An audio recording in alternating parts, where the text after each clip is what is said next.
Hello listeners, we are your co-hosts Jeanine Bailey and Marie Quigley for the Empower World Coaching and Leadership Podcast. Empower World brings guests who are making a difference to the world to inspire coaches and leaders who lead with mind, heart and soul. Hello and welcome to the podcast. Delighted to be with you. My name's Marie Quigley and I'm with Jeanine Bailey.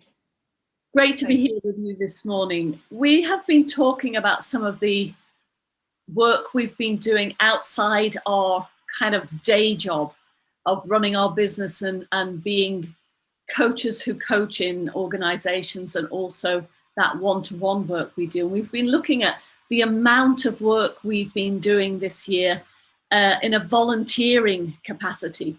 I know myself, there's been lots of volunteering I've done, and same for you on the other side of the world, Jeanine. And we thought it would be interesting if we talked about this to get curious about how this can support us as coaches when we do volunteering work, but most importantly, how it can support our profession and the people we're working with to understand what coaching is and expand their own awareness. Yes, I thank you for introducing this, Maria. And it's been interesting, hasn't it, to reflect upon what we've been doing in the past and potentially not even this year, the past year, going back a year or two, going back even more years, to start to realize, yes, there's been a lot of volunteer work that we've done over the years. And what we've noticed is that it's created a beautiful win-win-win-win win outcome for ourselves, for the people that we serve, and of course the community that potentially benefits from the volunteer work that we do. And, you know, I'm thinking of the future generations as well, the beautiful ripple effect of what we do. And it can bring so much joy and gifts to us. And of course, it also comes with its challenges and with its potential areas of, wow, what's the right thing to do here? So it's an interesting topic and also a beautiful place that we as coaches can develop ourselves at the same time by giving back. Absolutely. And I recall, you know, a lot of people will ask us questions. How did you start off? How did you get your first contract? How did you get your first client? That's often on the mind of new coaches as they're starting their career. And for both of us, it meant giving back first. So I mean, if I speak about the first ever thing I did was a group coaching gift to 4 women I knew.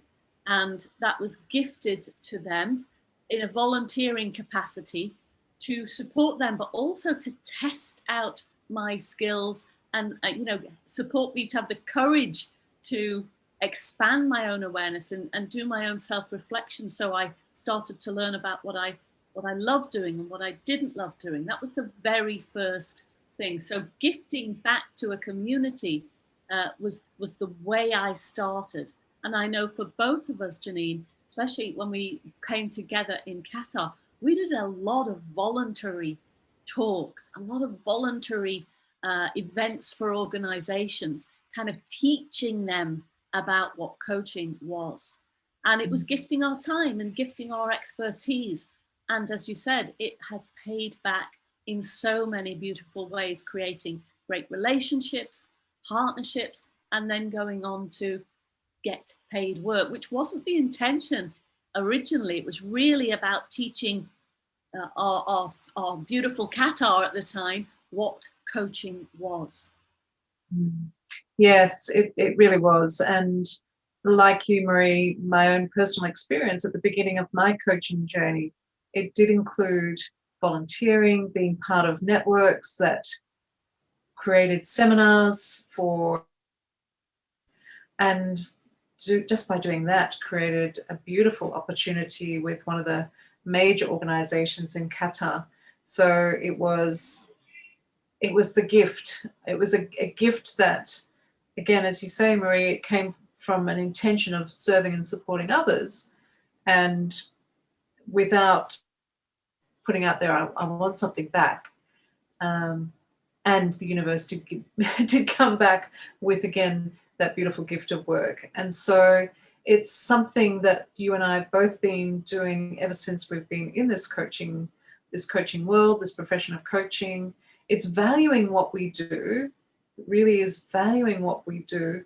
And it's also allocating, and I know, well, I don't put a certain percentage on the time that I allocate, and I'm sure you don't either, Marie, but it's just being aware of, you know, how much do we volunteer and how much is part of our what we do as a profession. So, but I believe it's something that we'll continue to do throughout our years as a coach, which will probably be till my last breath, I'm guessing, in some shape or form. And over the years, our roles of volunteering have stepped into more professional roles of working with the ICF, taking on major roles with the International Coach Federation, which has been an incredible experience, and again expanded our networks across the globe. The globe feels, even though we're in COVID times, we're not traveling, yet at the same time I feel like my world has shrunk in terms of having all these amazing connections, you know, in Canada, in the US, in Europe, in Asia. Yeah, my world feels like it's so easy to zoom across to the various parts of the world to do the work that we do. Yeah. And before we came on air, we were talking about that balance of volunteering from a heart-centered space where you really want to give and gift the community, but also that part where people start to see you and start to see your work, and the balance of having your voice in this volunteering work. How much of your voice is here? How much are you promoting yourself or not promoting yourself? And for us, I know I'm speaking on behalf of both of us here, but I know this is true of us. There's a fine line. You know, we are business owners. So when we are in our professional volunteering capacity, we don't want to infiltrate and bring our business to the forefront of that capacity. That has to, for us, sit at the back of it. It's the giving back to the community, no matter who your audience is, that matters to us most. So, you know, you might see somebody who volunteers who's constantly promoting their own business. So for us, there's a fine line about how we do this ethically as coaches who have an ethical part of our work that we're constantly thinking about. Yes, it really is a fine line, and often those lines aren't, or those boundaries aren't clear. And so it will be up to the individual as to how much they bring of themselves, their practice, or not. So and it's finding what feels right for ourselves, what we feel comfortable with. And certainly in the ICF role that I've been in, I've definitely stepped back to facilitate the role that I'm in versus bringing my business. I don't think anyone would know about my business in Australasia. I think they would know about my role and perhaps have heard my name, but they wouldn't know Empower World, anything about Empower World. And of course, I trust that if anyone wants to find out more, they will do their work if they want to. And you know, I'm not, again, in my role, I'm not expecting anything to come back. And I'm just very grateful for all of the wonderful coaches that I've met in my capacity, that I trust will actually be lifelong friends and colleagues. So I'm really truly grateful for that. Yeah.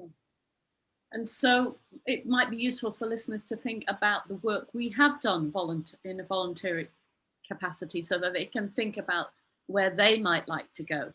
So if I can share, yes, I've done demos around the globe for many, many, many ICF chapters, and not just ICF chapters, other coaching community chapters as well. So I believe that demoing our work is what new coaches really get a lot of benefit from. It's not that my work is perfect in any way, shape or form, but I think that when people hear another coach, it gives them confidence, it gives them ideas. So that demoing is definitely part of my volunteering. I also work with an organization to offer complementary coaching for those in war-torn areas of the world. And since returning to the UK, I've also been part of an amazing project, 5, that supports NHS workers in the UK. So I give my time to coach those frontline workers, and I also give my time to supervise the coaches who are working with those supervisors. And if I can support people by sharing some knowledge that I have, then I welcome the speaking events that I do voluntarily to share my knowledge and experience. How about you, Jeanine? Well, actually, you and I have both been involved in some volunteer supervision work, coaching supervision work in India. With the outbreak of COVID last year, we were invited to be part of a program to supervise coaches based in India. And we did that for several months. So that was a great initiative that one of our study colleagues created, who is based in India. So that was a wonderful piece of work. So with the International Coach Federation, as I've mentioned, as the the pillar head for coaching excellence, which has been a big role and has involved putting together a month-long summit last year, which went every working day, about 3 sessions every day. So that was a great piece of work. We brought in such amazing coaches and supervisors into that summit. So I'm really proud of the work that I did as a team. There was a whole team of us, and it was a lot of work. So there's been that. There's also been the Climate Coaching Alliance, which was founded by 3 amazing women who I met through the supervision work that we have done, Marie, our program. And so through that Climate Coaching Alliance, so that's coachingclimatealliance.org, there has been a number of 24-hour conversations. And so I've been involved in hosting and facilitating and participating in conversations. And I'm now part of a smaller group in Australasia with the view of setting up a coaching climate alliance based in Australasia. So there are pods that are based across the world. So if you're interested in this, please do have a look at that website, climatecoachingalliance.org, because they are doing wonderful, wonderful work. I've also been volunteering for Damien Goldbach's program, so supervising the triads, the supervision triads. Again, another beautiful way to support coaches and the coaching profession. And I think this, and of course, Marie, our own work. You know, we've been giving back to our Empower World community through networking events, but also providing coaching supervision, coaching sessions as well. So I'm sure there's more, but they're the ones that I can think of right now off the top of my head. And I have to say, each and every one of those things that I've been part of has given me great joy and purpose to do those, because again, it's connected to our profession, it's supporting our profession to be the best it can be. And you know, we're all, I truly believe we're all connected, we're all one. So you know, let's work together to create a better world, because this world at the moment is clearly going through many challenges. And I believe, you know, when we connect and grow together, we're going to make a better world. We're going to make a difference. Thank you for sharing that, Jeanine. And coaches, as you're listening to this, the communities that you live in, perhaps there is something you can do that really, as Jeanine talks about the climate change, you can see how passionate she is. That's something that really matters to her. That's why she's got involved in it. Um, if there's something in your community that you're passionate about, you can go out and reach out to those parts of the community and set up something. It doesn't always have to be waiting for somebody to invite you to come in. You can take the step to move in. I'm thinking about some of the coaches I know that do voluntary work in prisons or in hospitals or in children's organizations.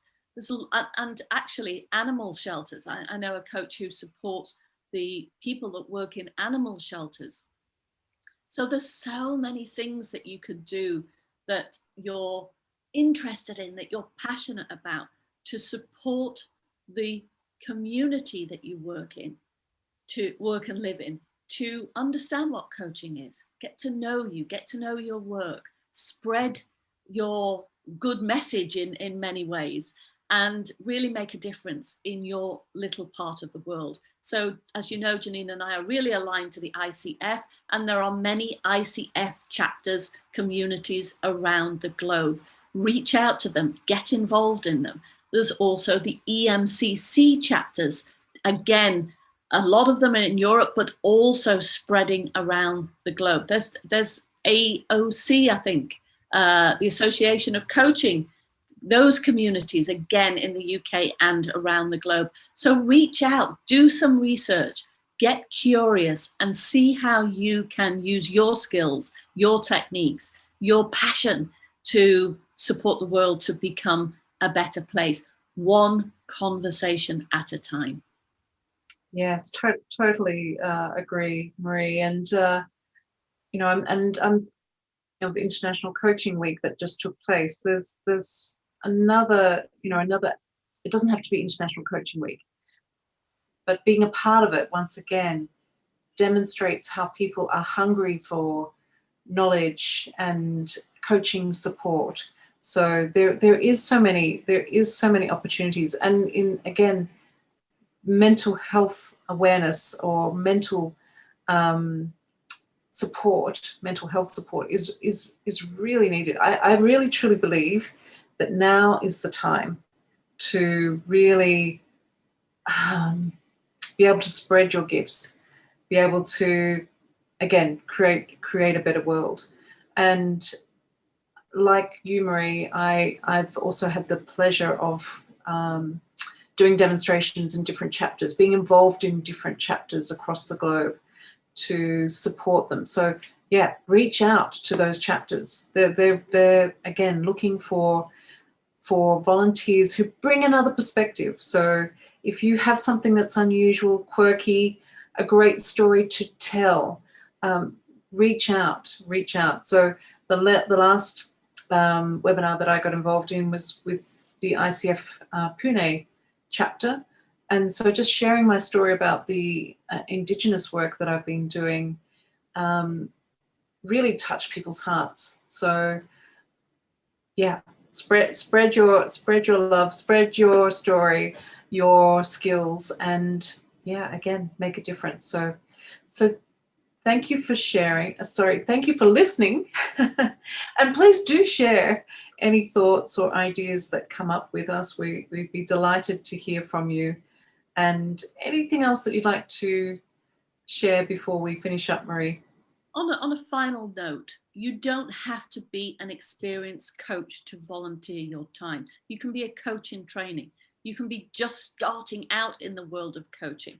It's a great way to connect with other people in the coaching world. Sometimes coaching can be a very lonely profession, especially now that we're at home doing this work online. We aren't meeting a lot of people. And you can expand your network very quickly by being part of this volunteering community that there's so many, you have so much access to. So if it's something that calls you, just do it. You don't have to have that stamp of approval that you're a certified coach. Reach out. It will be one of the most rewarding things that you can do. And just to add to that, Maria, I think that is a really great point. And I'm thinking of one of the volunteers in ICF Australasia. She joined our summit team, and she was not a credentialed coach. She had done the training, but she wasn't credentialed. She took a leadership role to project manage the summit, and she did a brilliant job. And people saw that. So many people saw what she was capable of and really respected and appreciated her hugely. So I really do believe that is going to support her network and her work going forward. She's now credentialed, but at the time she wasn't. So, you can do powerful things without having that stamp, so to speak. So coaches, thank you again for listening, and we look forward to tuning in next time. We hope this was of value, and again, we look forward to being connected with you again in the future. Speak soon. Thanks for listening.